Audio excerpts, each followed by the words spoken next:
لله الذي أنعم علينا بكثرة الذكر والمراقبة، ثم الصلاة والسلام على أشرف الأنبياء والمرسلين سيدنا ومولانا محمد بن عبد الله وعلى آله وأصحابه ومن والاه ما بعد. وقد قال الله تعالى في القرآن الكريم: أعوذ بالله من الشيطان الرجيم، بسم الله الرحمن الرحيم. في قلوبهم مرض فزادهم الله مرضا. الآية صدق الله العظيم. إلهي أنت مقصودي ورضا ومطلوبي عتني محبتك ومعرفتك. Qadratal mukarramin wal muhtaramin wasilatun bainana wa bainallah wa ba'unal ladzina naduru minhu. Ratur kapayunan pemangku yang managi bersana dengan para ikhwan wal akhwat jamaah Masjid Jami'ul Latif sekolah taman sesepuh managi bil khusus dengan para pengurus LDTGN, GNPS kali Ibu Bella, para ikhwan malawat nusamilau hati, alhamdulillah memberi sadayana para sami-sami nampi lulu belan barokah karomah ngalangkungan managi guru dan sadayana Wamugia lulu belanan dan tentukan wasilah nurubi pamang sadayana urang ayadina ijabah Allah subhanahu wa ta'ala. Tujuan Allah subhanahu wa ta'ala menciptakan manusia tiada lain yaitu untuk ibadah. Jadi urang sadayana tujuan di alam dunia ia dengan hiji te aya dua momotilu. Jadi tujuan urang te ibadah urang tempatnya sanes di masjid wae, sanes sholat wae, sanes ngaos Quran wae, tapi dimaksa ibadah di dia apa saja sing janten bentuk ibadah, ka kantor sing janten bentuk ibadah. Maka dari itu ketika kita ingin kegiatan aktivitas sehari-hari kita ada dalam bentuk ibadah, maka kuncinya teu aya kajabi kedah kenal heula ka anu diibadahan ku urang. Keberadaan Allah Subhanahu wa ta'ala waktu harita belum diketahui. Sebagaimana Allah telah berfirman di dalam hadis qudsi, "Kuntukan zat mahfiyan, aku adalah perbendaharaan yang tersembunyi." Keberadaan Allah itu rahasia.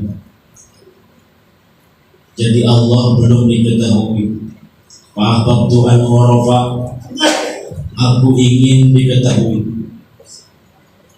Fakhalaqtul khalqa, maka kemudian Allah menciptakan makhluk likai warafa, agar Allah diketahui.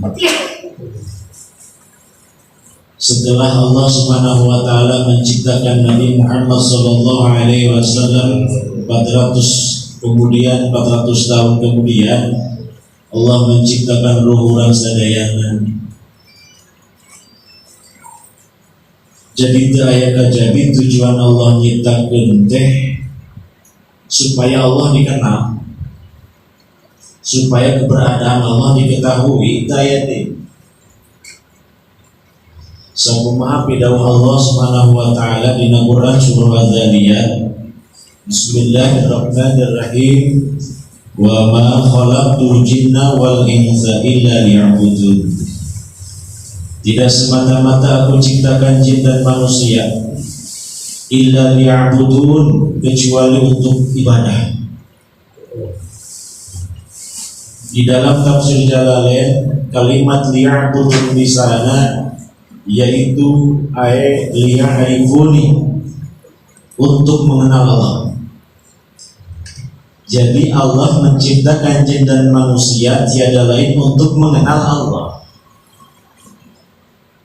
Di dalam kitab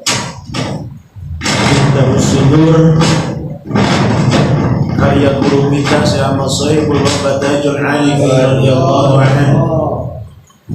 Faman barang siapa lam ya'rifu, tidak mengenal Allah, tidak mengetahui keberadaan Allah, fakaifa ya'buduhu, maka bagaimana ia akan mampu menyembahnya. Jadi upami orang terkenal ka Gusti Allah, rek kumaha nyembah Allah, rek kumaha model ibadahna, lamun urang terkenal ka Gusti Allah, maka orang kudu benar-benar kenal wabuh ka Allah, janten ibadah teh pupur nyembahna ka sana. Bageula kan zaman Nabi Ibrahim alaihissalam, beliau mencari Tuhan. Datang malam hari ada bulan, maka bulan dijadikan Tuhan oleh Nabi Ibrahim. Datang siang ada matahari yang menerangi dunia ini, kemudian Nabi Ibrahim berganti Tuhan, menyembah matahari. Ketika datang malam, kok Tuhan silih berganti? Maka atas hidayah Allah, Nabi Ibrahim alaihissalam meyakini bahwa ada pencipta bulan, ada pencipta matahari, ada yang menggantikan siang dan ada yang menggantikan malam. Jadi ayat nyipta genana tegas nama Allah subhanahu wa ta'ala. Akhirnya beliau bertauhid kepada Allah. Ketika mengajak umatnya, maka umat beliau tidak ikut Nabi Ibrahim. Maka Nabi Ibrahim hijrah ke Mekah. Sebelum ke Mekah, beliau hijrah ke Syam. Di Baitul Maqdis beliau berdoa kepada Allah subhanahu wa ta'ala agar umatnya bertauhid kepada Allah. Misi Nabi Ibrahim disempurnakan yang dibawa oleh Nabi kita Muhammad sallallahu alaihi wasallam. Misi para nabi pada umumnya tiada lain agar manusia bertauhid kepada Allah. Misi para nabi, para rasul, misi para aulia, misinya bukan supaya manusia menjadi kaya harta, misinya bukan supaya manusia mendapatkan jabatan yang tinggi, bukan. Tapi misinya ialah untuk bertauhid kepada Allah. Maka dari itu kita harus benar-benar mengenal Allah subhanahu wa ta'ala. Wal ma'rifatu, maka adapun mengenal Allah subhanahu wa ta'ala, innama yahsulu, sesungguhnya kita akan mampu mengenal Allah sebagai pencipta kita. Kita akan tahu keberadaan Allah yang mengurus kita semua. Bikasfiyatil hijabi an hujubin nafsi, dengan catatan bersihkanlah penghalang-penghalang nafsu. Jadi ada penghalang antara kita dengan Allah, sehingga kita tidak kenal dengan Allah. Mana penghalang kita dengan Allah? Yaitu nafsu fi mir'atil qalbi, yang ada pada cermin kalbu, bitasbiyatiha, dengan cara membersihkannya. Maka penghalang inilah yang harus benar-benar kita singkirkan. Penghalang inilah yang harus benar-benar kita bersihkan, yaitu penyakit-penyakit kalbu yang ada pada jiwa kita. Fi qulubihim maradun fazadahumullahu maradun. Al-ayat. Di dalam kalbu manusia terdapat penyakit sombong, ujub, riya, takabur, sum'ah dan sebagainya. Ini adalah penghalang, ini adalah hijab kita mengenal Allah. Ada sombong dalam jiwa kita, merasa lebih baik daripada orang lain, merasa lebih pintar daripada orang lain, pokoknya merasa lebih. Maka itu merupakan hijab yang sangat besar. Itu baru satu penyakit sombong saja, belum penyakit yang lain. Beli mereka sebagai kena cap jahe dulu kita. Asuh, kemudian tidak senang orang lain maju, senang orang lain bangkrut, itu ada dalam diri kita. Itulah penghalang-penghalang antara kita dan Allah. Maka Sampai kapanpun kita tidak akan pernah mengenal Allah bila penyakit kalbu ini tidak dibersihkan. Tuan Syekh Abdul Qadir Al-Jailani qaddasallahu sirrahu an-nurani dalam kitab Sirrul Asrar bima yahtaju ilal abrar, beliau mengatakan wa tasbiyatil qalbi min husulil madhkurati la tahsulu illa bi mulazamati dzikrillahi ta'ala fi talqin dzikrul lisan wa imma dzikrul jinan.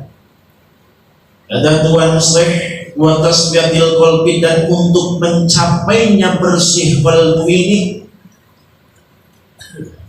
agar kita sampai kepada Allah, agar kita mengenal Allah, la tahsulu, kita tidak akan berhasil membersihkan penyakit-penyakit qalbu ini illa bimulazamati dzikrillah ta'ala, kecuali bersihnya penyakit qalbu ini dengan mudawamatu dzikrillah, dawam berzikir kepada Allah, fitalqin, yang melalui proses talqin zikir, dzikrul lisan, baik itu dzikir lisan atau yang dinamakan dengan dzikir jahat, wa imma dzikrul jinan, adapun baik itu dzikir yang ada di dalam hati. Jadi bersihnya penyakit hati ini dengan dzikir yang melalui proses talqin. Nah, Allah terus memberikan spesialis ramuan agar kita cepat sampai kepada Allah dan agar cepat bersih qalbu ini sebagai penghalang kita dengan Allah dengan dzikir yang ditalqinkan. Maka setelah itu kata bersama fayaro, maka kita akan mampu mengenal Allah, kita akan melipat kepada Allah. Talqin adalah pintu gerbang menuju hadrah Allah. Tanpa proses talqin, maka sampai akhir hayat dia tidak akan pernah bertemu penciptanya. Sampai akhir hayat dia tidak akan pernah mengenal Allah sebagai Tuhannya. Maka ketika kita ingin mengenal Allah, ingin ma'rifat kepada Allah, ingin mengetahui siapa yang menciptakan kita, maka masuklah ke dalam pintunya, yaitu talqin zikir. Karena itu pintu hadrah Allah. Alhamdulillah buat kita semua, sebelum kita menerima talqin, ya, terasa oleh kita sholat ingatnya duit, sedang sholat ingatnya jabatan, sedang sholat ingatnya selain Allah. Ketika masuk talqin, alhamdulillah kita bisa merasakan di dalam sholat, alhamdulillah, aina matamalawanti, alhamdulillah. Bila kita ingin khusyuk di dalam sholat, maka harus khusyuk di luar sholat. Nah, yang dimaksud khusyuk di luar sholat ialah dagangna jadi ibadah. Tapi khusyuk di luar sholat, ya. Jadi dagangnya udah di luar sholat. Ayah dagang di luar sholat. Ayah bersolat dagang. Allahu Akbar. Subhanallah, batik tepoe tadi boleh dagang. Tapi harus ibadah di dalam dagang. Artinya di barengan dagang aku dzikir, maka dagangnya jadi ibadah. Di barengan urang ke kantor naku dzikir, maka kantornya jadi ibadah. Itulah yang dimaksud dengan liya'budun. Tugas kita hanya satu, yaitu ibadah, mengenal Allah, ma'rifat ke Allah tanpa talqin. Nol besar, zero, mual, wawu, kakak. Alhamdulillah kita dibimbing dengan orang yang arif billah, mursyid yang kamil mukamil. Abu Sayyibul Mafatajul Arifin radhiyallahu, beliau yang telah mengenal Allah, beliau yang telah mengenal keberadaan Allah, maka kita dikenalkan oleh beliau kepada Allah, maka kita dipertemukan dengan Allah oleh beliau. Alhamdulillah. Ketika kita pertama kali ditalqin, maka ketika itu kita dikenalkan oleh guru. Nah, ini pencipta kamu. Ketika kita pertama kali menerima talqin, maka oleh guru dikenalkan, inilah Allah yang engkau harus sembah. Usina mah kitu eta teh ditalqin teh. Dikenalkan ka pencipta, diwawuhkeun deui ka anu ngurus urang. Usina talqin teh. Tauhid ka Gusti. Alhamdulillah. Sedikit demi sedikit digigis. Bahkan Rasul di dalam sebuah hadis memberikan pintu untuk mencapai hadrah Allah kepada para sahabat.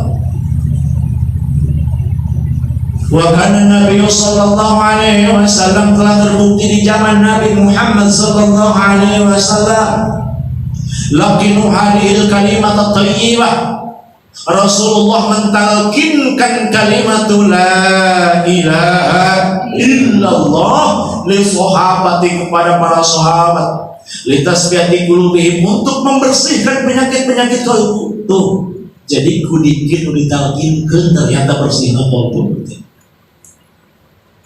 Bukan hanya itu, kudikin ditalkinkan teh yang mau ujung Allah tetap cukup bersih kalbu. Maka kan itu nama tazkiyati nufusihim, untuk mengendalikan nafsu yang jelek yang ada dalam jiwa manusia. Setelah bersih kalbunya dari penyakitnya, kemudian setelah terkendali nafsunya, maka kan itu nak kuda kudikir misalkan genteng wa isawihim bila khadratil ilahiyah, akan sampai ibadah kita menuju Allah, yang bahasa pengarang Sabah mengatakan fayaro, bakal nempok, itu bahasa Sabah. Bakal naon cenah? Bakal nempok. Panempona sanes ku zahir ieu. Da ieu mah terbatas. Panangan dikieun ge tos kahalangan. Tapi maksud payaro dirinya surga Sabah adalah dengan mata ruhani, dengan batin, dengan ruhaniah kita melihat Allah. Tuh. Lam yahtamil qatun toha mutlaqan abada, meskipun mata dohir ini merem, mutlaqan abada mata batin parat marifat payar nampu Allah. Ade ulah naik kena pikiran, gampang kepikiran. Pokoknya nempok. Itu mah panempona dina pengalaman rohani masing-masing lah, di bawah marifat nabu guru itu.